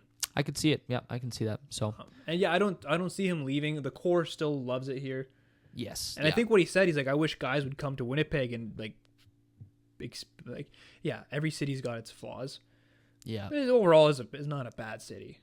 But I mean, if you have some Swedish guys coming out here, like it's going to be very similar to it is back home. Yeah, I think he's more talking about like guys like, let's say there's some more complete players around the league who are free agents. They won't sign in Winnipeg. He's like, well, no, like come here, trust me, it's nice, and it is a nice city. Yeah, I mean, it obviously, like you said, it has flaws, but I'm speaking on it being cold and all that stuff. Yeah, like every city's going to get that, but even Edmonton, which is also known to be not a great, I don't know, free agent spot, but before McDavid got there. Like Ekholm is from Sweden. He moved to Edmonton. He's like, I actually love it here. My family loves it here because it's just like back home. So I think you get a lot of these people come up from Europe who live up north. They would love it here. And even other people in America. Like it's not a bad, like you said, not a bad place to live. I understand there's some things like the taxes in Canada suck and the cold. Like I get but you're also paid in American dollars, so you're actually making more. Yeah, and you honestly, why worry about taxes when you're making millions? Yeah, like if you're in the NHL chasing that 30%, like dude, then you're not in the NHL for the right reasons. I don't even want you on my team, representing my city. Like McDavid took a massive pay cut to stay in Well, I guess they don't have provincial sales tax in Alberta, but regardless, he took a massive pay cut to stay in Edmonton. Other teams Winnipeg has so much cap space to throw out anyways. And we have the richest owners. Like just come to Winnipeg. You'll get paid. Sure, you'll have a little bit of tax, but oh no, I'm gonna get paid $600,000 less than I would elsewhere. But I'm still making like $8 million. Yeah. Oh, woe is me. And unlike most cities, like when you're in a Canadian market, you're treated like a celebrity. Like you are. No, I don't want to go like over the top, but like you are. Everyone loves you. Like you are you are heroes to children. You are like did you see that inspiration to adults? The I forget when it was. I think it was Calgary's last game of the season, but it was during one of these TV timeouts. Dustin Wolf noticed a kid had a sign that said like number whatever Wolf's number is 74 or something like that. Whatever. Mm-hmm. Dustin Wolf, you're my hero. And Dustin Wolf goes over. It's a 10-year-old kid, plays goalie for a team in Calgary. Oh yes, I did see this. And Dustin Wolf just hands his goalie stick to one of like the stewards or the ushers. Usher goes and gives it to the kid. The kid could not stop crying. Yeah, like he was. And those are the kind of people you get in Canada. Yeah, like you are. Yeah, like your personal life probably might get more difficult. You go in public. But even then, I feel like most, 99% of people would just be like, oh, hey, like, can I snap a picture? They'd and then be you respectful. Move on. Like, it's not like Messi walking through Argentina where the entire city shuts down. Like, most people would just look at you as a normal guy. Like, maybe they'd be like, hey, if it's like, using Dustin Wolf, for example, hey, Dustin, great game, Or good luck. Another one of my buddies saw Nemesnikov at IKEA, for example. Yeah. And he's just like, oh, hey, it's Nemesnikov, and then he just moved on with his day. Yeah, people all of a sudden see, in the airport all the time in Winnipeg because the airport's not that big. Yeah, you're gonna see Jets fans. You're gonna want pictures, and but like you'll get a picture. The Jets know already. Like they're super respectful guys. But like I feel like in the States, and I've heard interviews like you're unnoticed. Yeah, they don't care. They don't like, and it's not necessarily they don't care. I guess they just don't care. They don't care for hockey. Yeah. Like you can walk anywhere in Dallas, you can walk anywhere in Vegas, and everyone's too drunk in Vegas, but yeah, or too broke because they're gambling. Yeah, or too broke or too high. Legit, all the above. Like, I'm like as sad as a joke that is. It sucks. So I just think it's while there's a lot of pressure, probably more out east than out west. I mean, Edmonton might be a bit of a not an outlier, but like an exception considering their recent history. But most Canadian teams, genuinely great markets to play in, and I think most people playing in the NHL would agree with you. Yeah, and like I know Jets had a rough spell right after COVID, like with fans not showing up. But everybody really did, right? Yeah, and now most games are sold out. Yeah, again, which is great. It's getting back to normal levels, good form. So, anyway, but all right, I think that's about where we can segue into our last topic. We don't want it to go too much longer. We kind of expect it to be a longer podcast, but holy moly, we're already almost reaching an hour and a half here, which I think is going to break the record. Yeah. For the longest podcast. So hopefully you've enjoyed our overview. But we have a tradition on our podcast where we basically, me and Jordan, or Jordan and I, pardon me, I'm a teacher, I should know grammar. But Jordan and I create a quiz for the other person to do, and we've kind of kept track of points over these past, I guess, 4 weeks that we've done it. So I've had 2 quizzes done. I made 2 quizzes for Jordan. Jordan's made 2 quizzes for me. I forget what the exact score is. I want to say it's like 14-10 or something. It is 14-10. I think 14-10. So I'm up by 4. And I hope I didn't make this one too hard, but I wanted to do something really. I don't think anybody's really done this before. I don't think this is a thing. I wanted to make it unique. I'll turn up the brightness on my laptop because it's very visual. So I have a little quiz made up here. So what this is, I have a 15 different color codes. So these are jersey color codes. So what I'm going to get you to do, I can open up this here so you can kind of see it better. I think you can see my cursor. Smooth the mic. So I'll give you that. These 3 colors are the primary colors on the home jersey. I didn't do away jerseys because that's all white. On the home, I shouldn't say it's only home jerseys. All white. There is possibility for it to be home jersey or like it gets deep. There's like reverse retros, like alternate stadium series. Some of them are probably pretty tough. Okay. But I don't expect you to get all of them, to be honest with you. This is gonna be tough. But it's gonna be tough. It. So I will say there's like 6 of them, probably maybe 7 of them that are just base home jersey, and then a bunch that are a little bit special. So, like I said, this is going to be the color combinations for one of the NHL teams' maybe not home jersey, but maybe this one's a home jersey. I already said that. So this one's a home jersey, regular NHL jersey. What team do you think this color combination is from? That's tough. There's not a lot of yellow, white, and blue teams. I figured I'd start off with this one. There's not a lot of yellow in the league. Which helps narrow it down to me, it's either Nashville or St. Louis. Okay. Go through gut. What do you think? St. Louis. Nashville doesn't have a lot of blue though, but St. Louis does. Now, but these are not in order by primary. I know. Yeah. I tried to later on, but these are just completely random order of like. I'm gonna go St. Louis. I'm gonna go St. Louis. Oh wait, do I have it here? Nashville. Oh, it was the Preds. It's the Preds. Shoot. So Nashville Predators, number 1. You were close. That's actually you did well on that one. I feel like this is going to be harder than I thought it would be. That's okay. I did throw in some pretty hard ones. I made yours ones. way too easy last time. Sorry about that. This looks like France here. France with orange? Yeah, France with orange. Actually, I forget which this one is. Not a lot of orange teams either. I actually don't know which this one is. That's got to be the Oilers. I don't remember. What is that your guess? Yeah. I don't remember. No, it's the Islanders. Sorry. What? Why? The Islanders. What's with their? This is the Islanders. Remember the blue with the orange accent and the white? Oh my word! This Oh, is that's gonna harder be than I tough. thought. That's It's okay. a different blue than the Oilers. That's the thing. Yeah. And it's a slightly lighter orange, I think, or darker orange. So you're over 2. I always thought they were These more are of a hard. yellow, but that's okay. These are hard. Holy okay. crap. My bad. All right, this one you might get. This one actually you should get. I think you can get this one. Maybe not should, but I think you can. Thanks. Just keep in mind this is white here, just so you know. Yeah. This is not just a blank Well, space. I think it's either. No, that can't be it. Well, talk about your thought process. What teams are you thinking of here? I'm thinking of Ottawa. Okay, think hard about that one. It's not Montreal because there's a white, blue, and red. Right. I'm trying to think. What colors does Ottawa have? They have yellow in it, or like a brownish tan. My other thought is Buffalo, those black and red jerseys. That's my guess. That's your guess? Should I keep going? I'll preface this one. The first couple, I think the first 4 are just home jerseys. Just regular home jerseys. Just regular home Yeah, jerseys. this is a regular home jersey. I guess I could specify that, but I kind of forget for some of them. No, that's okay. Maybe I'll just tell you if it's a regular home jersey or not a regular home jersey, 'Kay. and that might help you. So this is a regular Sounds home good. jersey. Yeah, I think the first 2 wouldn't have mattered, but it's a regular home jersey. It's not Buffalo's alternate, which would actually would. It would work. It would have been. Black. Why am I blanking on black, white, and gray?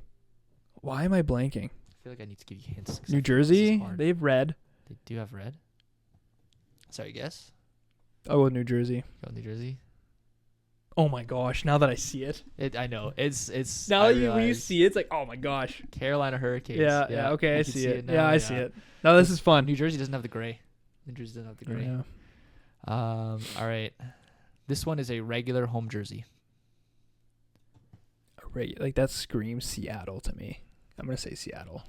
Whoa, you got it. But the red throws me off because they only have one little red in the eye. I know. I took out for some of them. I took out some of like the less Accent. But I literally you look up NHL team jersey color codes, like any NHL team, and it usually comes up with their home jersey, except for Utah. So Utah's not in this. I'll just preface that'd be that. what's blue, white, and black. Yeah, but they didn't have any color code like Yeah. this, and I really didn't want to put in the time to. No, So- that's fair. All right. This one is not a regular home jersey, but I think you can get this one. It looks like the RAF Jets jerseys. That's my guess. What's your guess? I don't know. I'm just gonna go off team. You're correct. Oh, It's their alternate yeah. teal jersey. that's their. Yeah, that's their. So RAF. you're 2 for 5. Not bad. It's not bad. It's better than I thought, comeback. actually. Don't call it a comeback.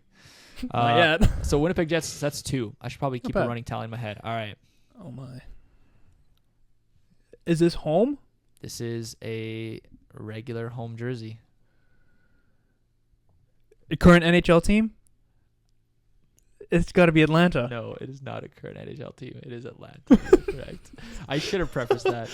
It might not always be. Okay, that's okay. Might not always be. But I didn't make it like incredibly difficult. So I think there's only like 2 of them that aren't current NHL teams. Hey, I just need one more and I tie it. So you're 3 for 6. It's not bad. Not 50% bad. so That's far. 50%. I Yeah. can get So out. like I said, I think there's only like 2 of them total that are not current NHL Okay. teams.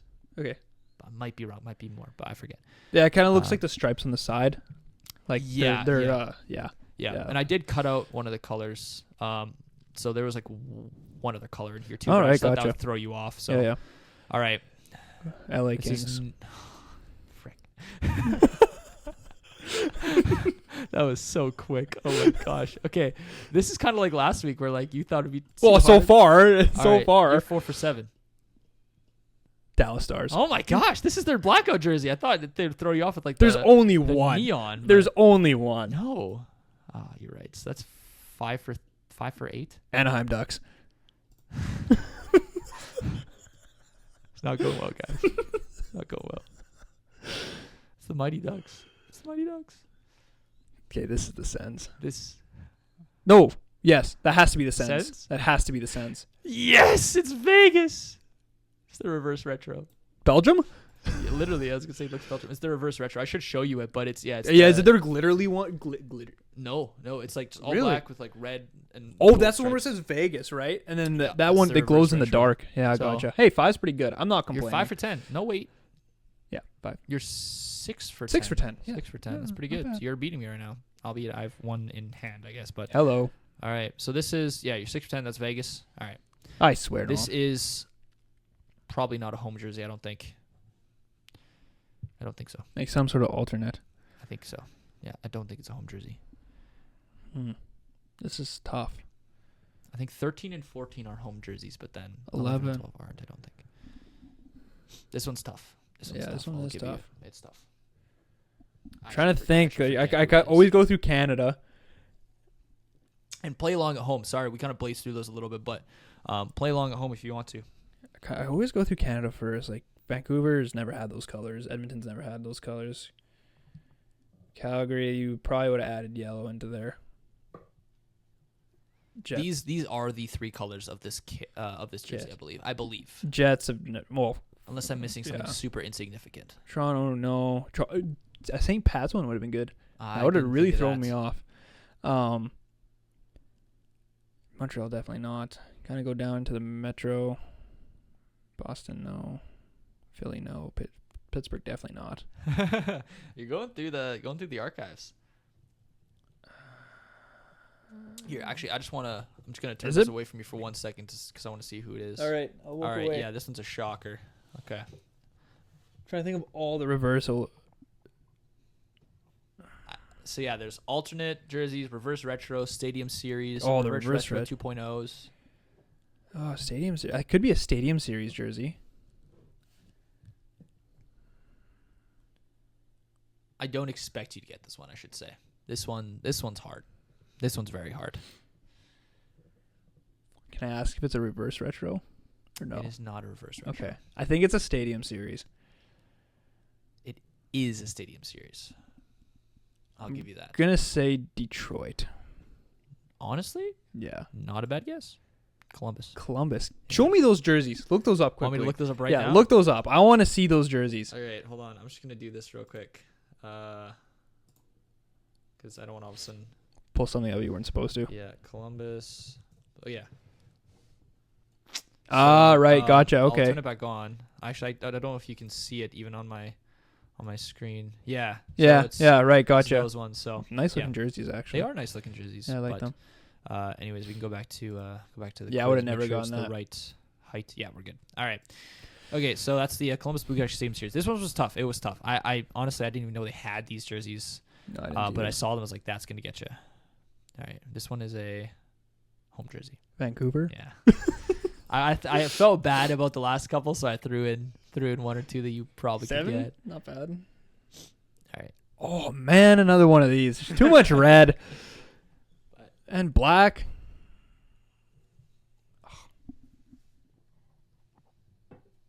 Ugh. Is it I won't ask questions. I'm not gonna give you any information for this one. Feel like maybe I should probably know this one then. You can probably get it. It's not too hard. You've mentioned the team before. What?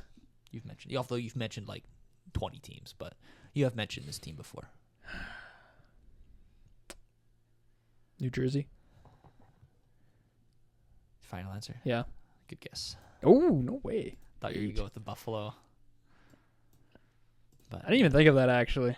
Buffalo. Yeah, But no, not bad. this would be 8. more like the Buffalo. It would probably. be actually. Oh, that's Yeah. New Jersey.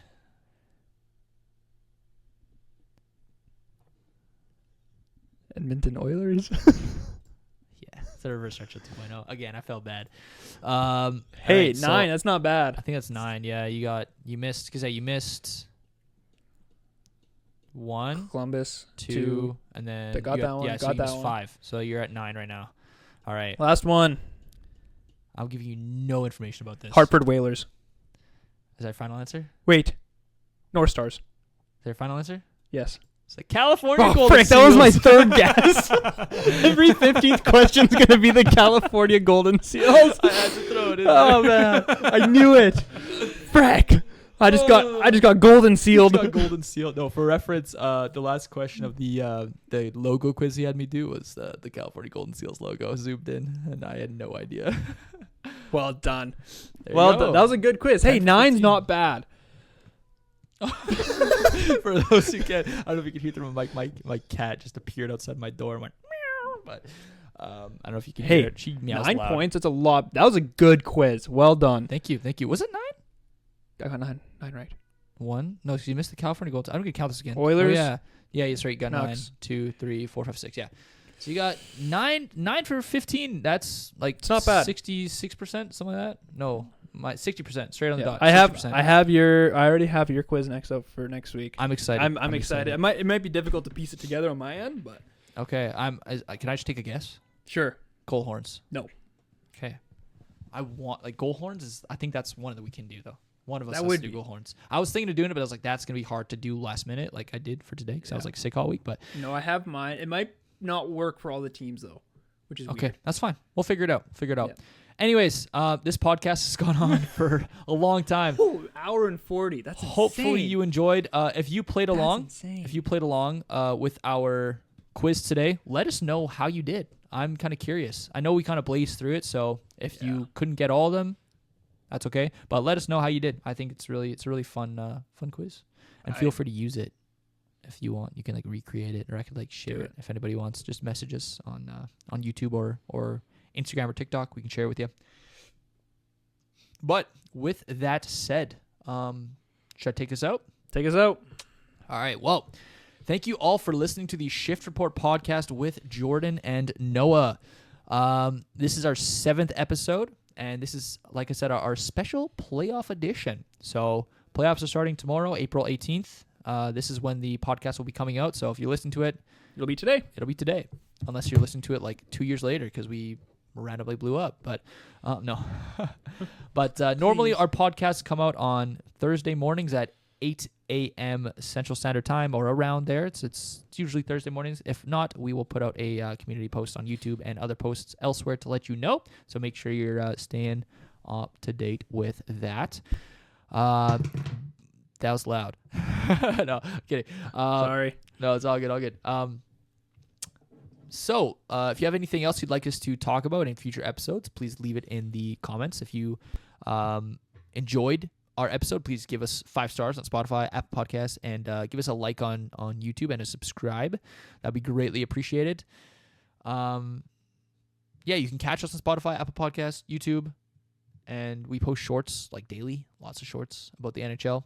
So if you are into that, feel free to tune into those. But like I said, this is Jordan and Noah. Thank you for listening, and we'll catch you in the next one. Peace.